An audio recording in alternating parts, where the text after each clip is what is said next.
నమస్కారం. ఆలోచన అమృతానికి స్వాగతం, సుస్వాగతం. భోగాపురం విమానాశ్రయం ప్రారంభమైంది. ఈరోజు ప్రధానమంత్రి నరేంద్ర మోడీ గారి చేతుల మీదుగా అటు పక్కన గవర్నరు, అట్లాగే ఆంధ్రప్రదేశ్ ముఖ్యమంత్రి చంద్రబాబు నాయుడు, ఉప ముఖ్యమంత్రి పవన్ కళ్యాణ్, అట్లాగే మరి కేంద్ర విమానయాన శాఖ మంత్రి రామ్మోహన్ నాయుడు, అట్లాగే మరో ఇద్దరు కేంద్ర మంత్రులు చంద్రశేఖర్, అట్లాగే ఇతర మంత్రులందరూ కూడా పాల్గొన్నారు. ఈ కార్యక్రమం అద్భుతంగా జరిగింది. థింసా నృత్యం నుంచి కోరుకొని కార్యక్రమం ఆశాంతం కూడా ప్రధానమంత్రిని ఆకట్టుకునేలా, అట్లాగే ఉత్తరాంధ్ర ప్రత్యేకతను నిలుపుకునేలాగా జరిగింది. మరొకటి చెప్పాలంటే భోగాపురం విమానాశ్రయం ప్రారంభం అనేది ఆంధ్రప్రదేశ్ భవిష్యత్తుకు, ముఖ్యంగా ఉత్తరాంధ్ర భవిష్యత్తుకు ఒక గేమ్ చేంజర్గా మారుతుంది. ఆర్థిక, రాజకీయ, మనకు సామాజిక అభివృద్ధి కూడా అది పనికొస్తుంటున్నారు. సరే, ఆర్థిక అభివృద్ధి పరిస్థితి చూసుకుంటే ఈ రెండు విషయాలు వస్తున్నాయి మనకు. ఉమ్మడి ఆంధ్రప్రదేశ్లో మరి హైదరాబాదు తప్ప మిగతా అన్ని విమానాశ్రయాలు కూడా ఆంధ్రప్రదేశ్, ఇప్పటి విభజిత ఆంధ్రప్రదేశ్లో ఉన్నాయి. తెలంగాణలో ఒకే ఒక విమానాశ్రయం ఉంది. మరి ఇప్పుడున్న విభజిత ఆంధ్రప్రదేశ్లో మన తిరుపతి, రేణిగుంట దగ్గర ఉన్న విమానాశ్రయం కానీ, ఆ తర్వాత మనకి ఇటు పక్కన కర్నూలు, కడప విమానాశ్రయం కానీ, అట్లానే ఇటు పక్కన మనకు గన్నవరం, తర్వాత విశాఖపట్నం 4 విమానాశ్రయాలు ఉన్నాయి. మరో 2 ప్రైవేటు విమానాశ్రయం పుట్టపర్తి, అట్లాగే కర్నూలు విమానాశ్రయం నడుస్తలేదు.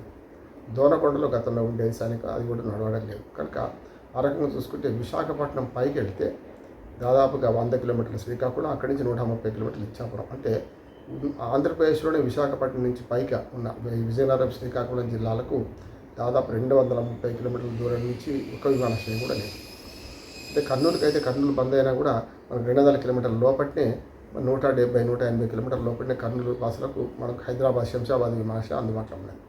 కర్నూలు లేకపోయినా వాళ్ళకి పెద్ద సమస్య కాదు. అక్కడ కడప పోయింది అనుకుంటే కర్నూలుకు రావడం ఈజీ అవుతుంది.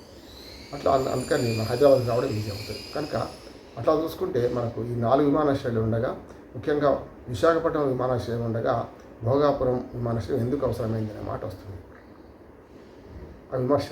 కనుక దానికి సమాధానం ఏంటంటే, విశాఖపట్నం విమానాశ్రయం ఆల్మోస్ట్ అది నౌకాదళ ఆధీనంలో ఉన్నది. అప్పుడెప్పుడో 40 ఏళ్ల క్రితం ప్రారంభమైన విమానాశ్రయం. అంతకుముందు పూర్తిగా వైమానిక దళానికి చెందింది కానీ, నౌకాదళానికి చెందింది కానీ, ఐఎన్ఎస్ డేగా కూడా అక్కడే ఉన్నది. కనుక రక్షణ శాఖకు సంబంధించిన అంశాలు ఉండడం వల్ల కొన్ని ఇబ్బందులు ఉన్నాయి. ఎందుకంటే అంతర్జాతీయ విమానాలు అనుమతించడంలో వాళ్ళ టైమింగ్స్ వాళ్ళకి కలవకపోవడం 2, విస్తరణకు అవకాశం లేకపోవడం 3. అంటే విశాఖపట్నం విమానాశ్రయం ఆల్మోస్ట్ విశాఖపట్నంలో భాగంగా పట్టణంలో భాగంగా అయిపోయింది. కనుక విస్తరణకు పక్క 1 ఎకరం కూడా దొరికే పరిస్థితి లేదు. కనుక పెద్ద పెద్ద బోయింగ్ కానీ, ఎయిర్ బస్సులు, అట్లాంటివి బోయింగ్ 777 కానీ అవి ఆగే పరిస్థితి లేదు. అవి రన్వే మీద సరిపోదు కనుక ఆగడానికి వీలు కష్టం, మన ల్యాండ్ కావడానికి. ఇట్లాంటివన్నీ ఇబ్బందుల వల్ల దాన్ని వేరే కావాల్సి వచ్చింది. వేరే అంటే కనీసం 20-30 కిలోమీటర్లు ఉంటే మళ్ళీ భవిష్యత్తులో మరింత కష్టం అవుతుంది. కానీ మంచి భూమి దొరికేదాకా 2700 ఎకరాలు భూమి సేకరణ చేశారు. సేకరణ చేసిన దానిలో మరి 45 కిలోమీటర్లు ఉంటుంది. ఇప్పుడు మన విశాఖపట్నం పట్టణం సెంటర్ నుంచి 45 కిలోమీటర్లు, ఇప్పుడున్న విమానాశ్రయం నుంచి దాదాపు 30 కిలోమీటర్ల దూరంలో ఉంటుంది. ఇది వరకు చెప్పాలంటే కనుక 30 కిలోమీటర్ల దూరంలోనే విమానాశ్రయాన్ని మరో విమానాశ్రయం కడుతుంది. దాని కారణం ఏంటంటే, స్పష్టంగా అక్కడ అభివృద్ధికి మన రేపు విస్తరణకు అవకాశం ఉంటుంది. సుమారు 4 కిలోమీటర్ల దూరం, 3800 మీటర్ల దూరంలో ఈ మన అంత పొడవైన మనకు రన్వే ఉండడము, దాంతోపాటు పెద్ద విమానాలు కూడా ఆడడానికి వీలు ఉండడము. విశాఖపట్నం పాత విమానాశ్రయంలో ఇప్పుడు ఏదైతే ఇబ్బందులు ఉన్నాయో ఆ ఇబ్బందులు ఏమీ లేకుండా అత్యాధునిక విమానాశ్రయాన్ని నిర్మించారు.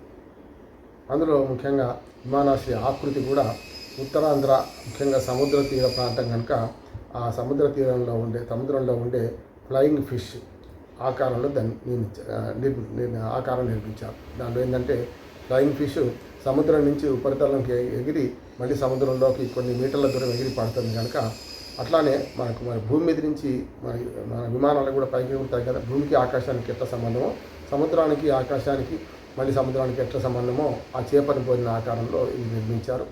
దాంతోపాటు అత్యాధునిక సౌకర్యాలతో. విశాఖపట్నంలో ఎంత చేసినా పాత ఇంటికి పూత అందం లాంటిదే ఉంటుంది, కానీ దాన్ని చేయలేము మనం. ఇట్లా కాకుండా పూర్తి స్థాయిలో ఇవాళ ఉత్తరాంధ్ర గేమ్ చేంజర్గా మారే క్రమంలో విజయనగరంకి అయితే కేవలం 20 కిలోమీటర్ల దూరంలో ఉంటుంది. ఇది ఇప్పుడు విమానాశ్రయం. విజయనగరానికి కూడా చాలా పెద్ద, విశాఖపట్నానికి ఎంత అవసరమో విజయనగరం కూడా అవసరం. కానీ విజయనగరం నుంచి ప్రయాణికులు తక్కువ ఉంటారు, ఆర్థిక స్తోమత ఉండాలి కదా. కనుక అట్లా చూసుకుంటే దాని మీద చాలా విమర్శలు వచ్చినా కూడా మరి అందరి కృషి వల్ల ఇది వచ్చింది అంటున్నాడు. ఇప్పుడు ఏమైందంటే క్రెడిట్ వార్ కూడా మొదలవుతుంది అక్కడ. క్రెడిట్ వార్ ఏమంటున్నారు, మేమే చేసినాం, మీరు చేసింది ఏంది, మీ పేరు తెచ్చుకున్నారని వైసీపీ వాళ్ళు అంటున్నారు, జగన్మోహన్ రెడ్డితో సహా. అటు పక్కన మేమే కదా 2019లో శంకుస్థాపన చేసినామని చంద్రబాబు నాయుడు కూటమి ప్రభుత్వం అంటుంది. 2019లో శంకుస్థాపన చేసిన మాట నిజమే, కానీ 2019లోని జూన్లోనే వైసీపీ ప్రభుత్వం వచ్చింది కదా. మరి వీళ్ళు వచ్చిన 2 ఏళ్లలో పూర్తి స్థాయి అయిందా అంటే అనుమతులు మేమే తెచ్చినాం, మొత్తం అంతా ఆ క్రెడిట్ మాదే అని వైసీపీ 5 ఏళ్ల ప్రభుత్వంలో మేము అన్ని తెస్తే కదా మీరు చేసింది అంటున్నారు. కాదు 5 ఏళ్లలో మీరు ఏమి చేయలేదు కనుకనే మేము వచ్చి 2 ఏళ్ళు అయింది, 2024 నుంచి 26, ఈ 2 ఏళ్లలో మేము చేసినాము, పూర్తి క్రెడిట్ మాదే అని కూటమి ప్రభుత్వం అంటుంది. సరే, క్రెడిట్ ఏదైనా కూడా మన ఆంధ్రప్రదేశ్కి ఒక ఉమ్మడి ఆంధ్రప్రదేశ్ అప్పుడు కానీ తర్వాత కానీ మనకు మన విభజిత ఆంధ్రప్రదేశ్లో విమానయాన శాఖ అనుకోకుండా మనకు విభజిత ఆంధ్రప్రదేశ్కు 2 సార్లు దక్కింది. ఒకసారి అశోక్ గజపతి రాజు గారు, ఆయన ఇప్పుడు గవర్నర్గా ఉన్నారు, ఆయన కూడా ఈ సమావేశంలో పాల్గొన్నారు, గోవా గవర్నర్గా ఉన్నారు ఆయన. మరి అశోక్ గజపతి రాజు గారు లాంటి వాళ్ళు ఆనాడు విమానయాన శాఖ మంత్రి ఉండడం, తర్వాత 2019 తర్వాత అయితే మనకు కూటమి ప్రభుత్వంలో అంతకుముందు విమానయాన శాఖ మంత్రిగా రామ్మోహన్ నాయుడు, మొన్నటికి మొన్న మన 2024 నుంచి కూడా రామ్మోహన్ నాయుడు గారే విమానయాన శాఖ మంత్రిగా ఉండడం, ఉత్తరాంధ్రకు చెందినవాడు కావడం, శ్రీకాకుళం పట్టణానికి చెందినవాడు కావడం, ఇవన్నీ చూస్తే దాంతో మనకు ఉత్తరాంధ్ర అభివృద్ధి విమానయాన శాఖ కూడా కీలకమైన అభివృద్ధి సాధించింది. దానిలో భాగంగానే రామ్మోహన్ నాయుడు కృషి వల్ల ఇది సాధ్యమైంది. కనుక ఇప్పుడు ఏంటంటే మీ 2 ఏళ్లలో ఏం చేయలేదు, మా 5 ఏళ్లలో చాలా చేసాం వైసీపీ చెప్పుకున్నా, ఈ 2 ఏళ్లలో పూర్తి స్థాయిలో చేసినాం అంటే అనుమతులు ఎవరు తెచ్చారు, మేమే తెచ్చినా క్రెడిట్ వార్ కూడా నడుస్తున్నారు, చూస్తున్నాం మనం. సరే, క్రెడిట్ వార్ ఎట్లా ఉన్నా కూడా ఇది 3 రకాలుగా మనం లాభదాయకం అనుకుంటున్నాం. ఒకటి కార్గో విమానాలు, ముఖ్యంగా మనకు సీ ఫుడ్స్ అన్నీ కూడా రొయ్యలు కావచ్చు, గోదావరికి పైన ఉన్న తూర్పుగోదావరి జిల్లా అంటే మన పశ్చిమ గోదావరి జిల్లాకు మ్యాక్సిమం గన్నవరం విమానాశ్రయమే కొంచెం దగ్గర అవుతుంది. కానీ గోదావరి దాటిన తర్వాత మాత్రం విశాఖపట్నం భోగాపురం విమానాశ్రయమే పెద్ద దగ్గర అవుతుంది. కనుక తూర్పుగోదావరి జిల్లా, అట్లానే అటు పక్కన మనకు విశాఖపట్నం, విజయనగరం, శ్రీకాకుళం నుంచి 130-140 కిలోమీటర్ల దూరం ఇంకా మన శ్రీకాకుళం జిల్లా ఉంటుంది. కనుక ఈ మొత్తం ఈ బరంపురం కూడా గట్టిగా మాట్లాడితే దక్షిణ ఒడిస్సా ప్రాంతానికి కూడా విమానాశ్రయం ఒక వరం అవుతుంది. అటు కలకత్తా, ఇటు చెన్నై మధ్యన మంచి విమానాశ్రయంగా, అంతర్జాతీయ విమానాశ్రయంగా ఇది మనకు విశాఖపట్నం భోగాపురం విమానాశ్రయం పూర్తి స్థాయిలో పనిచేస్తుంది. అందుకనే ఈ విమానాశ్రయం ప్రత్యేకత ఇంతకుముందు చెప్పినట్టే అది నిర్మించే ఆకారంతో పాటు అందులో అత్యాధునిక సౌకర్యాలు చేశారు. సరే, కొన్ని హంగులు చాలా వైభోగాలు ఉన్నాయి, అందుకని భోగాపురం కాదు వైభోగాపురం అంటున్నాను. చాలా వరకు అనేక కొత్త హంగులతో మార్బుల్ స్టోన్స్లో కూడా పైన లైట్లు వెలుగుతుంటే కింద అదే డిజైన్లో కింద లైట్ వెలగడం, అట్లాగే అత్యాధునికమైన లగేజ్ చెకింగ్ పాయింట్స్ పెట్టడం, అట్లాగే టికెటింగ్ కానీ, అంతేందుకు పార్కింగ్, అత్యాధునికమైన పార్కింగ్ వ్యవస్థ తీసుకురావడం కానీ, 1000 కార్లు ఆగడానికి వీలుగా చేయడం కానీ, 2700 ఎకరాలు సేకరించిన 200 ఎకరాలు దీనికి కేటాయించడంతో ఒక 500 ఎకరాలు ఇంకా ప్రభుత్వం ఉంచుకుంది. నా ఉద్దేశం ఏంటంటే 500 ఎకరాలు కూడా మరి విమానశాలకు ఇవ్వాలని నా డిమాండ్. ఎందుకంటే అది సరిపోదు, రేపు విస్తరణకు మళ్ళీ అదే కష్టం వస్తే కష్టం కదా. దానికోసం సేకరించిన భూమి దానికే ఇవ్వాలి. సరే, అది పక్కన పెడదాం. ప్రభుత్వం ఏ రకంగా అనుకో 500 ఎకరాలు మినహాయించుకొని మిగతా 2200 ఎకరాలు ఇచ్చింది. భూసేకరణ మేమే చేశాం, డబ్బులు మేమే ఇచ్చాం, క్రెడిట్ వారు వైసీపీ అంటున్నారు. కానీ ఏదైనా సరే, ఇప్పుడు ఈ విమానాశ్రయం వల్ల కార్గో విమానాల సంఖ్య పెరుగుతుంది, దాంతోపాటు అంతర్జాతీయ విమానాలు రావడానికి కూడా వీలవుతుంది. గతంలో పాత విమానాశ్రయం విశాఖపట్నంలో ఉన్న సమస్య ఏంటంటే అంతర్జాతీయంగా కొన్ని విమానాలు రావడానికి భద్రతా కారణాల దృష్ట్యా కూడా అనుమతించకపోయేవాళ్ళు, రాత్రిపూట అనుమతించకపోయేవాళ్ళు, సైనిక అవసరాల కోసం విమానాలు తిరుగుతుంటే అప్పుడు ప్రయాణికుల విమానాలు కూడా అనుమతించకపోయేవారు. ఇవన్నీ ఇబ్బందులు. ఇప్పుడు ఏమి ఇబ్బందులు, పూర్తిగా పౌర విమానయాన శాఖ ఆధీనంలో ఉంటుంది, రక్షణ శాఖకి ఎలాంటి సంబంధం లేదు. కనుక ఈ కొత్త విమానాశ్రయం భోగాపురం విమానాశ్రయం పూర్తి స్థాయిలో ప్రయాణికుల సేవలు అట్లాగే కార్గో సేవలు అందిస్తాయి. ప్రయాణికులు అయితే ఇప్పుడు మొదలు అనుకుంది ప్రతి సంవత్సరం 60 లక్షల మంది, 6 మిలియన్ల మంది ప్రయాణికులు ప్రయాణం చేస్తారనుకుంటున్నారు. ఇది 16 మిలియన్ల దాకా పెరిగే అవకాశం ఉంటుంది రేపు అంటున్నారు. అందుకనే ఇప్పుడు 6 మిలియన్ల మంది 60 లక్షల మంది ప్రతి సంవత్సరం ప్రయాణం చేస్తారు. అంటే దాదాపుగా 17-18 వేల మంది రోజు ప్రయాణం చేస్తారు.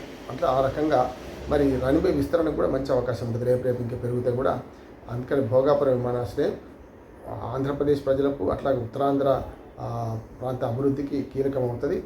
వ్యాపార వాణిజ్య వర్గాలు చేస్తే అట్లాగే విశాఖపట్నంలో అనేక అంతర్జాతీయ సంస్థలు ఉన్నాయి, పోర్టులు ఉన్నాయి. విశాఖపట్నం అత్యంత వేగంగా ఎదుగుతున్న నగరం, ప్రపంచంలోనే అత్యంత వేగంగా ఎదుగుతున్న నగరాల్లో విశాఖపట్నం కూడా ఒకటి. మళ్ళీ హైదరాబాద్ తర్వాత మన తెలుగు రాష్ట్రాల్లో అతి పెద్ద నగరం.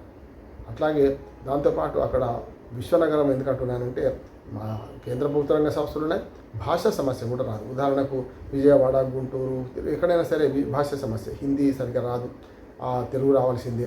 ఇక్కడ అట్లా కాదు. విశాఖపట్నంలో అన్ని భాషల వాళ్ళు ఉంటారు కనుక, అట్లాగే పెద్ద నగరం కనుక అక్కడి నుంచి పోయి రాకపోకలు పెరుగుతాయి కనుక మంచి అవకాశాలు ఉంటాయి. అవకాశాల గనిగా ఇవాళ భోగాపురం విమానాశ్రయం మారుతుంది. దాన్ని ఇంకొక మాట చెప్పి ముగిస్తాను. ఇందులో ముఖ్యంగా ఇప్పటికే రేపు 17 ఆగస్టు నుంచి ఇవాళ ప్రారంభించారు. ఒక 15 రోజులు టైం తీసుకొని, సరిగ్గా ఇవాటి నుంచి 15 రోజులు, 17 ఆగస్టు నుంచి పౌర విమానాలు మొత్తం నడుస్తాయి. ఇంకా అంతర్జాతీయ విమానాలు నడుస్తాయి అంటున్నారు. కొంచెం టైం పట్టవచ్చు. పౌర విమానాలు ముఖ్యంగా మన డొమెస్టిక్ అయితే హైదరాబాదు విశాఖపట్నం మధ్యన 5 విమానాలు నడుస్తాయి అంటున్నారు. విజయవాడ విశాఖపట్నం మధ్య 4 విమానాలు నడుస్తాయి అంటున్నారు. బెంగళూరు 2, అట్లాగే చెన్నైకి 2 అంటున్నారు. మరి కలకత్తాకు కానీ ఢిల్లీకి కానీ డైరెక్ట్ ఫ్లైట్ ఉంటే ఇంకా మంచిది. ఢిల్లీకి ఇప్పుడు ఫ్లైటు ఇక్కడ ఉన్నాయి, కానీ అది ఇంకా ఫ్రీక్వెన్సీ పెంచడం. ఎందుకంటే ఎక్కువ మంది ఉత్తరాంధ్ర ప్రజలు ఢిల్లీకి పోవాలంటే మరి హైదరాబాద్కి వచ్చి పోవాల్సి వస్తుంది కొన్నిసార్లు. అట్లా కాకుండా డైరెక్ట్ విశాఖపట్నం నుంచి హైదరాబాద్ కానీ అమెరికా లాంటి దేశాలకు కూడా డైరెక్ట్ ఫ్లైట్లు హైదరాబాద్ నుంచి తక్కువ ఉన్నాయి, ఎందుకంటే 1 స్టాప్ ఉన్నాయి కనుక. ఇతర దేశాలకు ముఖ్యంగా ఈ మధ్యన టూరిజం పెరిగింది కనుక మలేషియా, సింగపూరు, శ్రీలంక లాంటి దేశాలకు కూడా మరి ఫ్లైట్లు నడిపితే అంతర్జాతీయంగా మంచిది. అదే భోగాపురం విమానాశ్రయం ఒక గేమ్ చేంజర్గా మారుతుంది. ఇందులో బహిష్కారాలకు పోకుండా ఎవరు క్రెడిట్ తీసుకునే ప్రయత్నం చేయకుండా ఇది ఆంధ్రప్రదేశ్ ప్రభుత్వం క్రెడిట్ అని చేస్తే అప్పుడైనా ప్రభుత్వాలు శాశ్వతం, పార్టీలు కాదు కదా, పార్టీల కంటే ప్రభుత్వాలు శాశ్వతం అనే భావనతో పోతే ఈ క్రెడిట్ చోరీ జరగకుండా ఉంటుంది. క్రెడిట్ ఎవరికి దక్కినా ఆంధ్రప్రదేశ్ ప్రజల అభివృద్ధికి అన్ని పార్టీలు పనిచేస్తున్నట్టే లెక్క. ఒక సర్పంచ్ పోగానే ఇంకో సర్పంచ్ వస్తే ఆ పాత భవనాలు అప్పుడు మొదలుపెట్టిన భవనాలు పూర్తి అయినాయి అనుకోండి, కొత్త సర్పంచ్ ప్రారంభం చేస్తారు కదా, ఇది అంతే. అట్లా అనుకోవాలి తప్ప మేము చేశామంటే మేము చేశాను మీ హయాంలో పూర్తి కాలేదు కనుక మీకు అది దక్కలేదు, ఆ ప్రారంభోత్సవం చేసుకునే భాగ్యం దక్కలేదు. రెండోసారి గెలిస్తే మీకు కూడా దక్కింది వైసీపీకి. కనుక ఇప్పుడేమో ఎవరు గెలిచిండ్రో వాళ్ళకి దక్కింది కనుక ఎవరి క్రెడిట్ కాదు, ఇది ప్రజల క్రెడిట్. ప్రజలకు అవసరమైన దాన్ని కేంద్ర ప్రభుత్వం కూడా పూర్తి స్థాయిలో సహకరించింది.